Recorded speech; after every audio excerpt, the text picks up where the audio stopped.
بعد فقال الله تبارك وتعالى في القرآن المجيد أعوذ بالله من الشيطان الرجيم بسم الله الرحمن الرحيم لقد كان لكم في رسول الله أسوة حسنة صدق الله العلي العظيم۔ جیسا کہ گزشتہ ہفتے یہ اعلان ہوا تھا کہ چونکہ ربیع الاول کا مہینہ ہے، بہاروں کا مہینہ ہے، اور اس میں آمد مصطفیٰ ہوئی ہے، ہمارے اور آپ کے آقا جناب محمد رسول اللہ صلی اللہ علیہ وسلم کی آمد اور ان کی تشریف آوری اس مہینے میں ہوئی ہے، اور ہم ان کے امتی ہیں، ہم ان کے ماننے والے ہیں، ہم ان کی باتوں پر عمل کرنے والے ہیں، اور جس طریقے سے صبح روشن پر ہمیں یقین ہوتا ہے کہ رات کے بعد صبح روشن ہوگی، اس سے بھی زیادہ ہمیں یقین ہے جناب محمد رسول اللہ صلی اللہ علیہ وسلم کی تمام باتوں پر اور ان کی بشارتوں پر اور ان کی بیان کردہ حدیثوں پر ہمیں یقین ہے۔ لہٰذا ہم ان کے امتی ہیں، ہم ان کے ماننے والے ہیں، ہم اللہ کو ماننے والے ہیں، لہٰذا ہمارے لیے ضروری ہے کہ جس سے ہم کو محبت ہوتی ہے ہم اس کے بارے میں جانتے ہیں، ہم اس کے بارے میں علم رکھتے ہیں، تاکہ یہ ہماری محبت کا سلسلہ اور بڑھے۔ جب تک کہ کسی کے بارے میں جانکاری نہیں ہوتی، جب تک کہ کسی سے تعارف نہیں ہوتا، جب تک کہ کسی سے انٹروڈکشن نہیں ہوتا، تب تک کہ اس سے محبت نہیں ہو سکتی، جب تک کہ اس سے محبت نہیں ہو سکتی۔ جس طریقے سے ایک بچے کی ولادت ہوتی ہے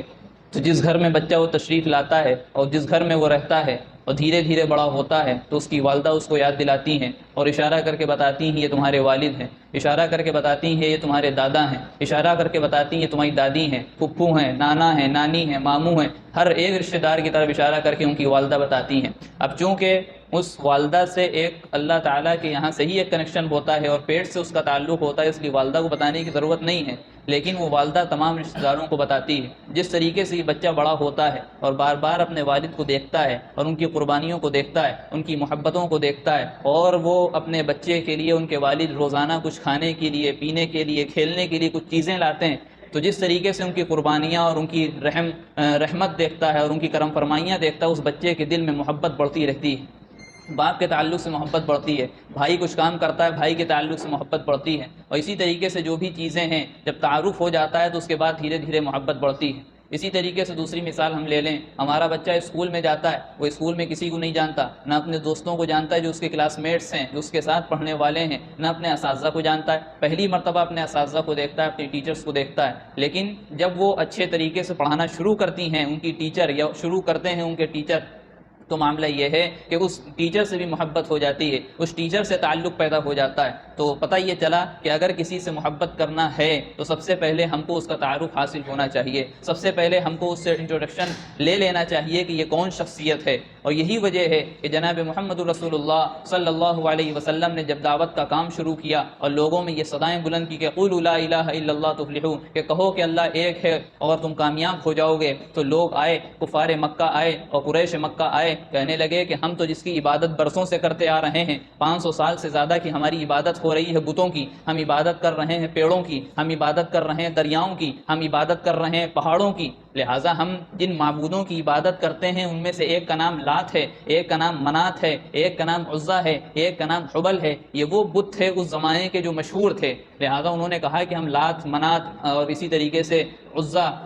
اور حبل ان تمام لوگوں کی ہسٹری جانتے ہیں، ان تمام لوگوں کا تعارف ہمیں حاصل ہے، ہم جانتے ہیں کہ لات کیسے بنا، ہم جانتے ہیں کہ منات کیسے بنا اور اس کی فضیلتیں کیا ہیں، اس کے کارنامے کیا ہیں، اس کا بیک گراؤنڈ کیا ہے، اس کی ہسٹری کیا ہے، ہم سب جانتے ہیں۔ لہٰذا آپ جس کی طرف دعوت دے رہے ہیں، آپ اللہ کی طرف ہمیں بلا رہے ہیں، آپ نئی چیز اس زمانے کے اعتبار سے نئی چیز لے کر کے آئے ہیں کہ صرف اللہ کی عبادت کی جائے گی، لہٰذا آپ اپنے اللہ کا تعارف تو پیش کریے، آپ بتائیے کہ اللہ کا بیٹا کون ہے، آپ بتائیے کہ اللہ کا باپ کون ہے، آپ بتائیے کہ اللہ کا خاندان کیا ہے، آپ بتائیے کہ اللہ کیسا ہے۔ یہ تعارف مانگا ان لوگوں نے بھی، کیونکہ وہ بھی جانتے تھے کہ جب تک کہ اس کی پیروی اور محبت نہیں کی جا سکتی اس شخص سے، اس ذات سے،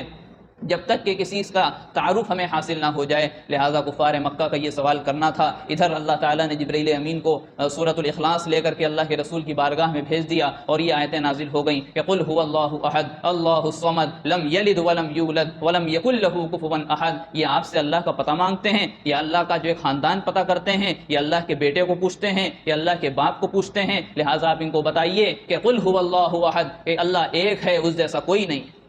اللہ ایک ہے، اس جیسا کوئی نہیں. اللہ الصمد، ہم تمام لوگوں کو اللہ کی ضرورت ہے، لیکن اللہ کو اپنے علاوہ کسی کی بھی ضرورت نہیں. اللہ کو کسی چیز کی ضرورت نہیں. اللہ ہر چیز خود کرنے پر قادر ہے. اللہ کن فیکون کا مالک ہے. اللہ علی کل شیء قدیر ہے. اللہ بے نیاز ہے. اللہ غنی عن العالمین ہے. اللہ صمد ہے، اللہ بے نیاز ہے. تیسری آیت نازل ہوئی لم یلد ولم یولد. انہوں نے پوچھا کہ بیٹا کون ہے؟ بتا دیا جائے کہ اللہ کا کوئی بیٹا نہیں اور اللہ کا کوئی باپ نہیں. اس کا دوسرا ترجمہ یہ کر سکتے ہیں کہ اللہ سے کوئی چیز نہیں نکلی اور اللہ کسی چیز سے نہیں نکلا. اللہ سے کوئی چیز نہیں نکلی اور اللہ کسی چیز سے نہیں نکلا. ولم یکن لہ کفوا احد، اور اللہ کے برابر کبھی کوئی نہیں، اللہ کے پلے کبھی کوئی نہیں، ہم پلہ کوئی نہیں، اللہ کے ٹکر کا کوئی نہیں.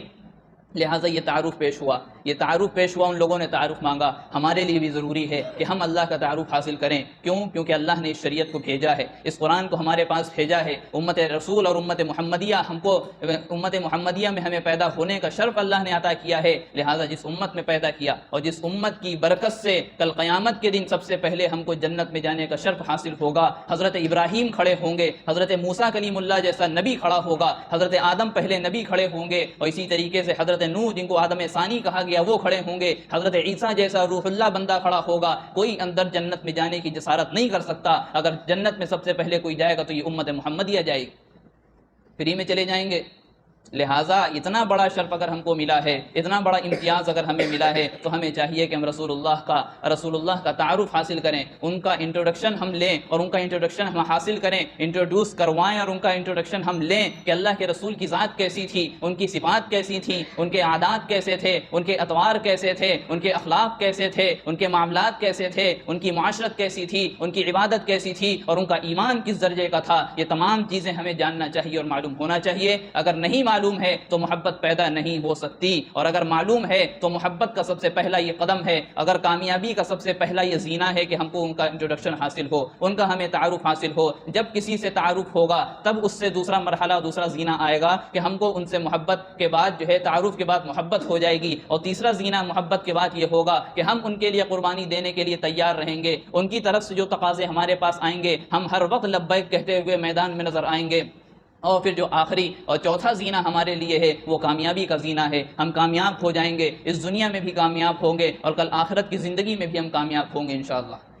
لہٰذا ربیع الاول کا مہینہ ہے، نبی صلی اللہ علیہ وسلم کے آمد کا مہینہ ہے، ان کے وصال کا مہینہ ہے، ان کو نبوت دیے جانے کا مہینہ ہے، ان کی ہجرت کا مہینہ ہے. لہٰذا ہم کو چاہیے کہ ان کا تعارف ہمیں حاصل ہو، ہمیں تعارف حاصل ہو. نبی علیہ الصلاۃ والسلام جن کا نام محمد بن عبداللہ صلی اللہ علیہ وسلم ہے، ان کی ولادت ہوتی ہے سن 571 عیسوی میں. ربیع الاول کا مہینہ ہے، پیر کا دن ہے، شہر مکہ میں ان کی ولادت ہوتی ہے. اور جو وقت بتایا گیا وہ ہندوستان کے وقت کے حساب سے غالباً 6:40 پہ بتایا گیا، اور عرب کے وقت کے حساب سے تقریباً 4:10 پہ ان کا وقت بتایا گیا کہ ولادت ہوتی ہے.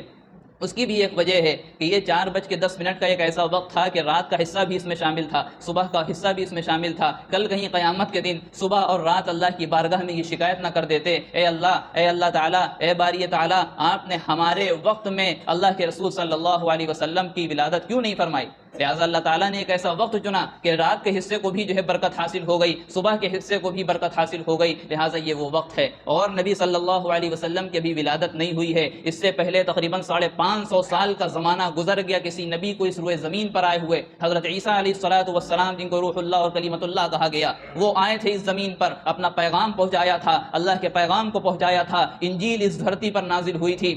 اور تمام پیغام امت کو پہنچائے تھے، انسانوں تک پہنچائے تھے، لوگوں کا تعلق اللہ سے جوڑا تھا. لہٰذا سب لوگ بھول چکے تھے، وہ پیغام بھول چکے تھے، اللہ کو بھول چکے تھے.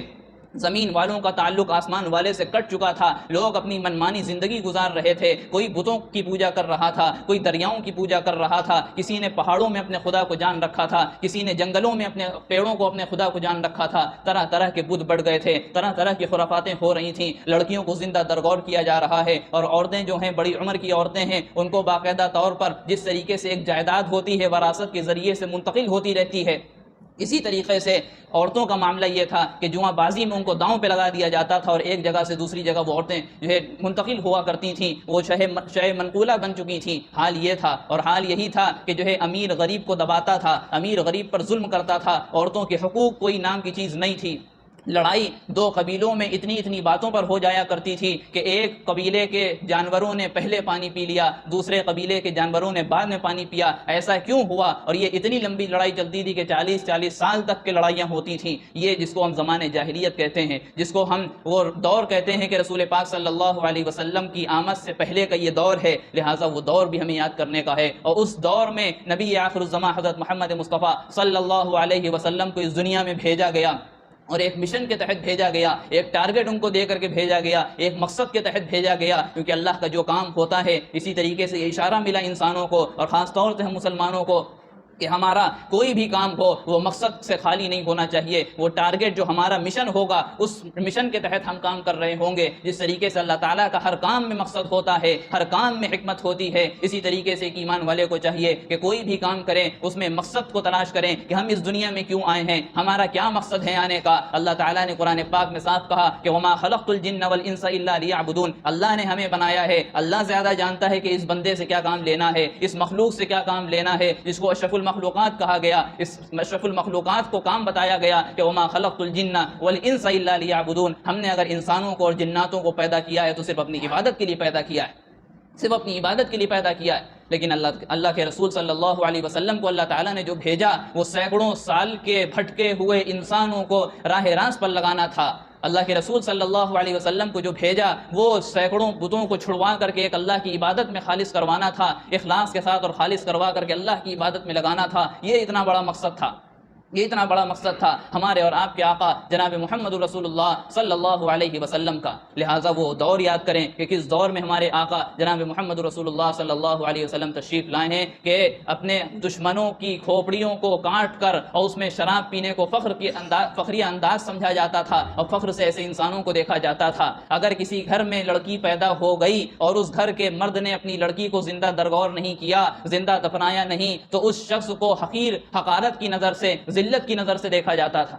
یہ وہ دور تھا، اور جب کوئی اپنے لڑکی کو زندہ دفنا کر کے آتا تھا اس کو عزت کے ساتھ بٹھایا جاتا تھا، اس کی عزت کی جاتی تھی۔ یہ وہ دور تھا جس دور میں ہمارے اور آپ کے آقا امام الانبیاء علیہ الصلوۃ والسلام تشریف لائے